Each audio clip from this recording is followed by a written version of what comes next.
welcome to this week's edition of Overtime. I'm Stephen Gilbert. And I'm Jeremy Anderson. Jeremy, Kevin Hart won his fourth MVP in the All-Star game. I don't know how great of a feat we're gonna give, how much credit we're gonna give it to him. I mean, it is a celebrity game. He's not playing against LeBron James or anybody. But don't let Kevin Hart hear me say that. There's no telling what he might say about me on Instagram. But I mean, I guess it's a funny thing. I enjoy watching a celebrity game, seeing people out of their comfort zone, playing in the basketball games. Hopefully, I can be there one day. Playing in a celebrity game. I feel like it'd be fun. But I mean, yeah, Kevin Hart, 4-time MVP. I never would have thought of that. Him being as short as he is. Yeah, anything's possible. Yeah.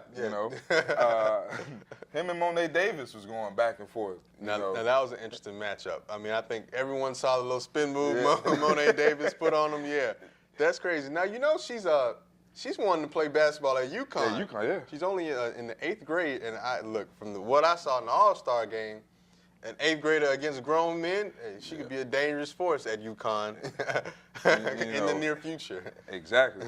And the NBA All-Star Weekend, it didn't disappoint. Oh, not at all.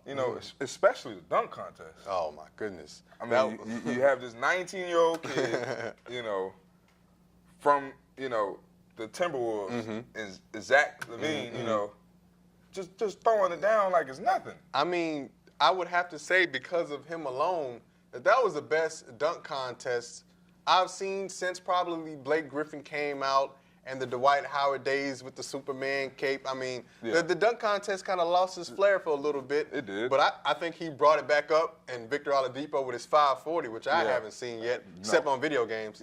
I mean, and I can't even do it there, so it's like. I really enjoyed the dunk contest this year. Yeah. It was a pleasant surprise, even though I didn't know any of the guys before the night came. I knew Victor Oladipo, but the other guys, I had no clue who they were.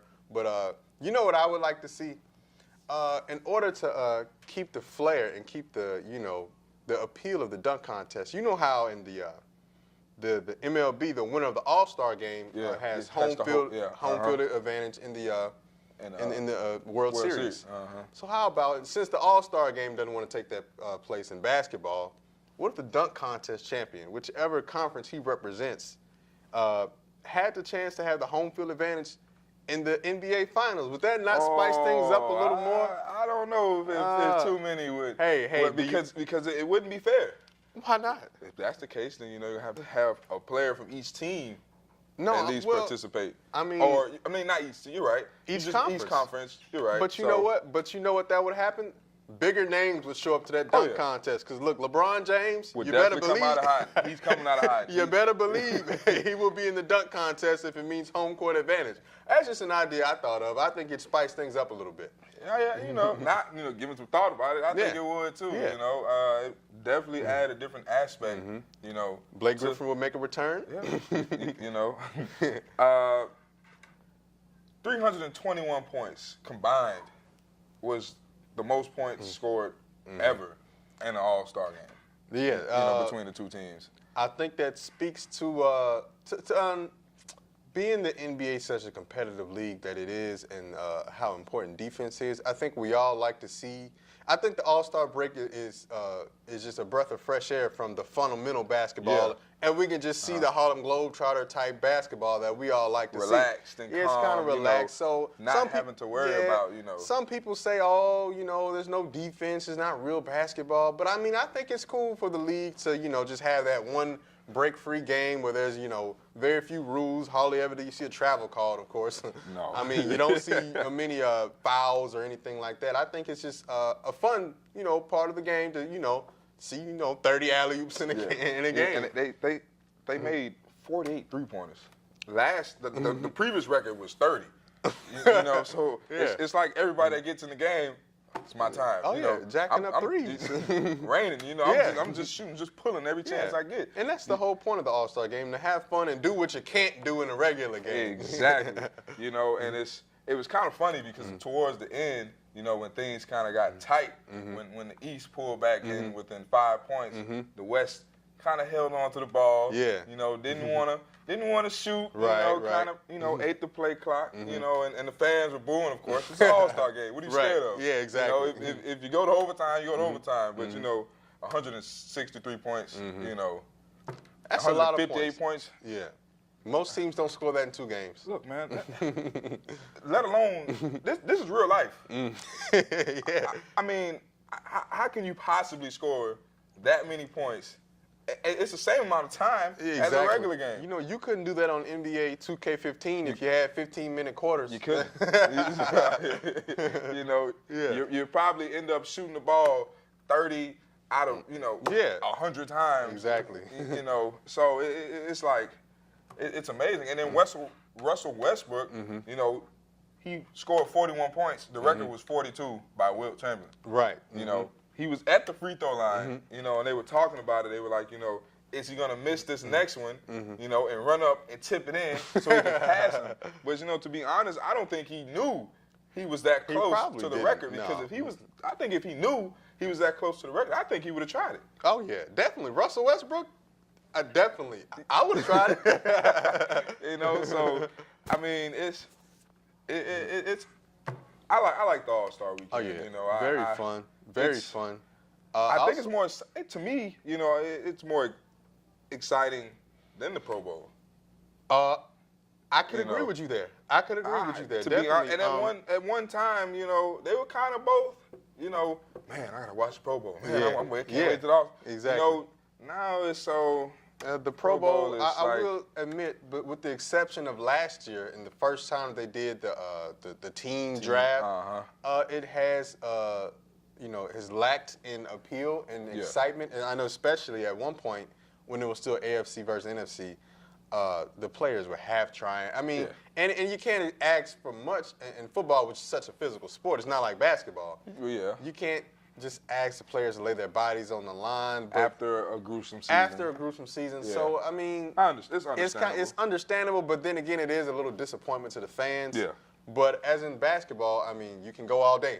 I mean, you can go all day. You can throw as many alley-oops as you need, do as many windmills, threes as you want. Yeah, man, and it's not going to have that much of an effect, on your body. So, yeah. You know, and speaking of all-stars, you know, the Knicks, Amari Stoudemire, you know, he's about to be waived in a couple days, if not, you know, today. You know, correct. He's a 6-time All-Star. He's averaging, you know, 12 points, you know, close to 4 rebounds a game this season. You know, his first 3 years with the Knicks, you were like, man, you know, they have something special. Exactly. Well, I thought they were going to go to the finals. I was dead wrong, though. His first year, he was averaging 25, almost 10 rebounds a game. Yeah. You know, and then it's like every year he started to decline. You know, he went from 25 to 17 to 14 to 11, and now, you know, he's kind of flirting with it now. He's still at 12, you know.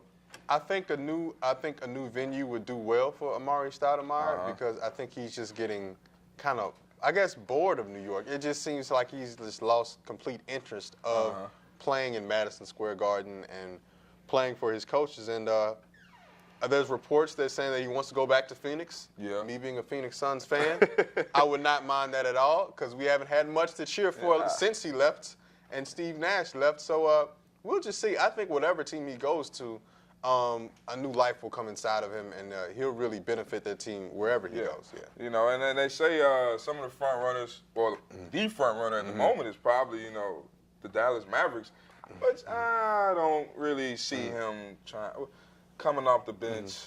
You know, it would be behind Dirk and Tyson. You know, although it would do his body well, you know, because he's been banged up. This is true. You know, these last few years. So I mean, probably coming off the bench wouldn't be, you know, a bad idea for him at this point in his career. You know, like you said, the Phoenix Suns are, you know, strongly interested in bringing him back. You know, as well as the Los Angeles Clippers are even, you know.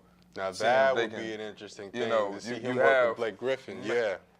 Chris Paul. Can you imagine the alley-oops? Blake Griffin. DeAndre Jordan. Amari Stoudemire. Can you imagine? Man. Lob City would be just a whole new place. I mean, it wouldn't even be the same. It would take on his mind of his own. Oh yeah, hands down. Exactly. So we'll see, because he wants to go to a playoff contending team. So once he clears waivers, it's up to him. Exactly. Yeah.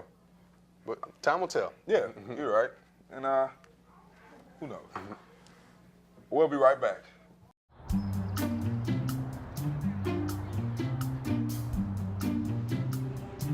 Don't worry, 74 people were picked before me in the NFL draft. To fight childhood obesity, United Way and the NFL are helping kids play at least 60 minutes a day. Okay, time for the team obstacle course. Yay! What this place needs is more healthy kids. To get involved or donate, go to unitedway.org/play60. Now I get it.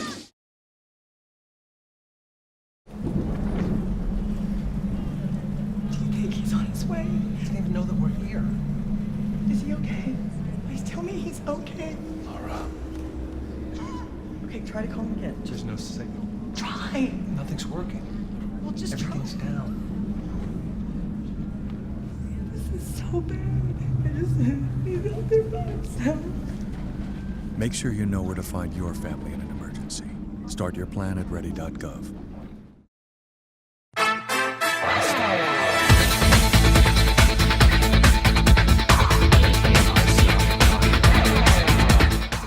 Welcome back to Overtime. Jeremy, let's talk about the Little League stripping, Jackie Robinson part, title. As we know, last summer, the Jackie Robinson West Little League team based out of Chicago won the United States Little League Championship and eventually lost in the World Championship. And now, due to certain investigations, they found that maybe that some of the players, I don't know for sure exactly how many, were living outside of the district or had some kind of addresses outside of the district or residence that they were supposed to be living in, and in turn, the Little League stripped the Jackie Robinson West team of their U.S. title. And now, by default, it goes to the team from Nevada, I'm sure, that they defeated in the U.S. Championship. And it's an overall sad story because the kids just work so hard. It's not easy getting to that point. No, not at all. To work that hard and to have something taken away from you, it's gut wrenching. Yeah, definitely. And these are little kids. Yeah. These aren't adults. Yeah. They're not Middle school players. If they did commit something wrong, it wasn't them. They don't know. Right. Yeah. So you punish the kids for something they didn't have any control over. Yeah. As far as I'm concerned, I can go here and play. Yeah. And why wouldn't you if you are, and we all know, much is noted about the situation in Chicago, the high incarceration rates, the murder rates. These kids from the inner city of Chicago, I mean, they're just trying to better themselves in activities that are productive to society. I mean, they're the kids. They're setting examples for what we want our kids to do. Exactly. And staying off the streets, staying away from violence. They're participating in baseball, which is a productive thing. I'm all for kids getting involved in sports along with getting their education. And the exposure those kids had. I mean, you had people all over the world watching these kids who had great talent, and it's just so unfair because the kids were doing the right thing per se, and socially, getting involved in sports, and they get punished for seeking better opportunities in, maybe a neighborhood that I don't know for sure where they were living or what the district was, but some people that I know from Chicago are saying that they live maybe like 2 blocks away from the actual zone. And personally, I think it's a little petty to go through the entire investigation almost, a year later to strip them of the World Series title or the United States Series title. It's sketchy to me, It is, but, like one of the mothers said, they can take away, the ring or the trophy, but that they can never take away the experience. They can never take away the fact that they won. Exactly.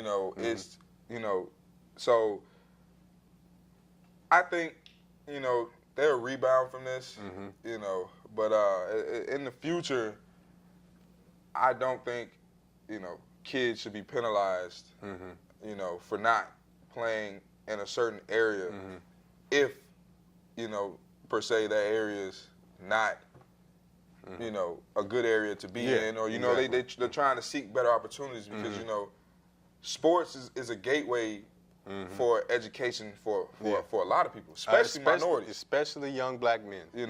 So that's their way out. Yeah. And then when you penalize them for stuff like this, it's like you kind of back them in the corner. Yeah, exactly.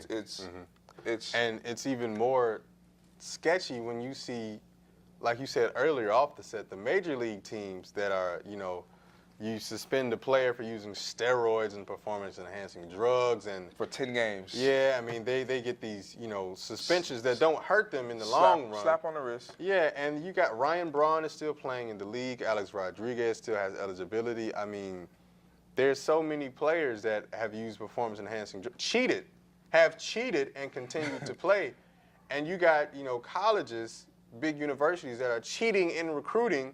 They're still, eligible to play, and they still have their championship plaques. And you go to Little League, and you take it away from the kids. Take it away from the kids. I mean, I have never experienced, playing baseball in the Little League World Series. I can only imagine the elation of these young kids, and I wouldn't even want to understand the despair that they're probably going through having their title stripped from them. It's tough for everybody involved. But on a more lighter note, Peyton Manning's coming back. Peyton Manning is coming back. He will play another year with the Denver Broncos. He says he's ready physically and mentally. I'm personally excited. I'm not necessarily a Denver Bronco fan, but I'm a Peyton Manning fan, and I think this may be his last year. I was just about to say that. I honestly think this is his last year. He doesn't like the way he went out this year, which is, to me, his driving force in coming back for another year. He wants to leave, I would say, on a good note, rather than the way they left. Yeah. So by the time he's finished, the records he's already broken, it's just going to be even higher. Yeah. So I'm excited to see what, the Broncos are going to do this year. But, There's a but. Me being a Dolphin fan, of course. Oh, man. I would love to see Peyton Manning win a Super Bowl. But if it were to come down to the Dolphins and the Broncos. Oh, man. I'm sorry, Peyton. So that's how you feel? I mean, sorry, the Dolphins Peyton. have X amount of years left to win a Super Bowl. Peyton's got 1 year left. And Peyton Manning's recently won a Super Bowl. We haven't recently won a Super Bowl. Oh, so, man. If he's the only person standing in our way, hey, Peyton, it was a nice run. Well, hey, I don't care who's in the AFC Championship. If the Broncos make it there, I am for Peyton Manning. I want to see him win a ring. He is one of my favorite quarterbacks. He's been the greatest quarterback I've seen growing up. I want to see him win a ring, retire on top, just like Jerome Bettis. Yeah. Just see him cement his legacy and knock the haters off his shoulder, because there's so many who say he can't come through in the clutch. In the postseason, even though he's worked with horrible defenses. Yeah. Mediocre head. Well, I wouldn't. Tony Dungy, he had a great head coach. Great head coach. But and Tony Dungy. But I mean, he hasn't always had the firepower that other quarterbacks like Tom Brady and Aaron Rodgers have had. He's made average receivers look great. Yeah. He's made bad defenses look average. To an extent. He did have Marvin Harrison. He did have Reggie Wayne. He did have Edgerrin James. He did have Dallas Clark. We would not know. Those were the days. We would not know who those guys are without Peyton Manning. That's my whole point. Come on, who is Marvin Harrison without Peyton Manning? To be honest, Come on, man. I hear what you're saying, but in his early years with the Colts, he did have an offense. I will give you that. His defense was subpar, but Tell me this. Have you heard of Dallas Clark since Peyton left Indianapolis? Have you heard from Dallas Clark? Dallas is sitting at home enjoying time with his family. Okay. I'm just saying, Peyton Manning made average players look great, and he worked with, in my opinion, he had subpar situations, and he even brought a title to Indianapolis. I think he's one of the greatest. Hands down. That's hands down. He is. You know, so it'll be exciting, you know, to see what they will do this year. But, you know, like I said, it depends. It comes down to the Broncos or the Dolphins. You know, I'm sorry, Peyton. Oh, man. I'm going for the Dolphins. Oh, man. No hard feelings, you know. But, hey, it is what it is, man. He's a great guy. You know, I would love to see him go out on top. Ultimate professional also. Yeah. Great person off the field. You know. That sums up today's show. Thank you for watching this week's episode of Overtime. I'm Stephen Gilbert. I'm Jeremy Anderson.